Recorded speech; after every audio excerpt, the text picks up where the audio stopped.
From September of 2008 to October of 2012, the Illinois State Archaeological Survey performed excavations in East St. Louis in preparation for the Interstate 70 rerouting, the new Mississippi River Bridge.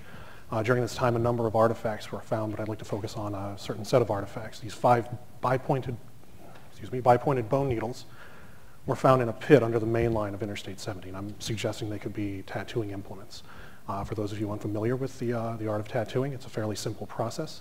The diagram on your left, you can see a sharp object of sorts. It deposits ink into the dermis of the skin. That's about 1 millimeter to 1.5 millimeters under the surface.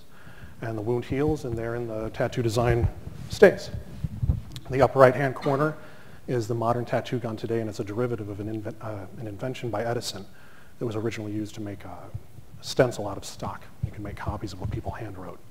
Now, coming up will be a selection of artifacts that I feel depict tattooing on prehistoric artifacts that depict tattooing on human figures. You can see the stippling across the chests, and on the one on the right, the dots coming down from the eyes.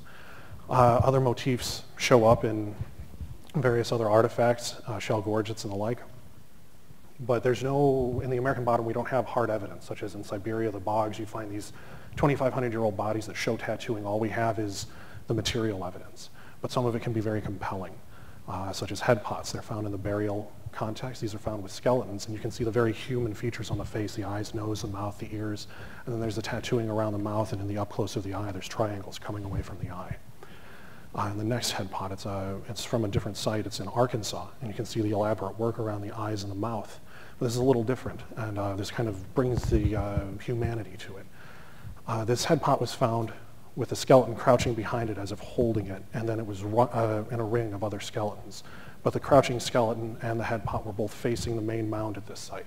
And there's a friend of mine, Jacob Skousen, he attends U of I as a doctorate candidate, has done some studies on inanimate objects as people. And there's this notion that the inanimate objects are invited to participate in society and community, and it's evident here where it's looking upon this monumental place. That went a little quicker than anticipated. We'll wait. Okay. The needles from before, they were found at East St. Louis. 3 miles north of that is the Janie B. Good site. Other needles were also found there. Janie B. Good had much better bone preservation. And that it means there were a lot more pointy bones found there. And that's not to say that all of them couldn't have been tattooing implements, but I tried to focus the research I was doing on just the bipointed needles since there were similarities between the 2 sites. The Janie B. Good needles were found also in pits, and as you'll see, they look very similar to the East St. Louis needles. But at Janie B. Good, they were classified as scarifiers, and I think looking at other sites, there could be needles that might have been tattooing implements, but they may have been classified as other tools, maybe hooks or scarifiers in this case. And let's focus on scarification for now. Scarification requires very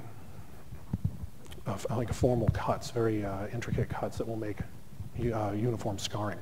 And the needles, I think, would only braid the surface of the skin or at best puncture it. A better tool, I think, for the job would be stone flakes, such as the one on the right. And those come off in the off-fall of the manufacture of stone tools. And in my personal experience, they're very, very, very, very sharp. That's a long story that ends with I tried to cut off the tip of my thumb. The punchline is there was a whole lot of blood.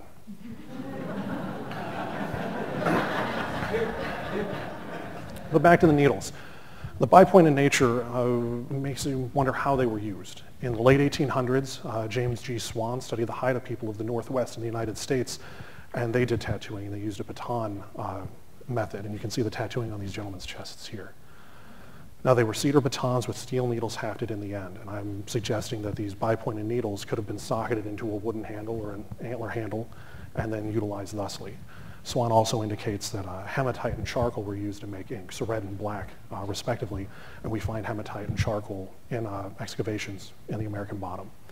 A more modern usage, the Japanese have used a traditional form of tattooing with a tool called the shamisen buri. It's also a baton with steel needles. And this has kind of trickled into the States, and in certain cities you can get tattoos done like this.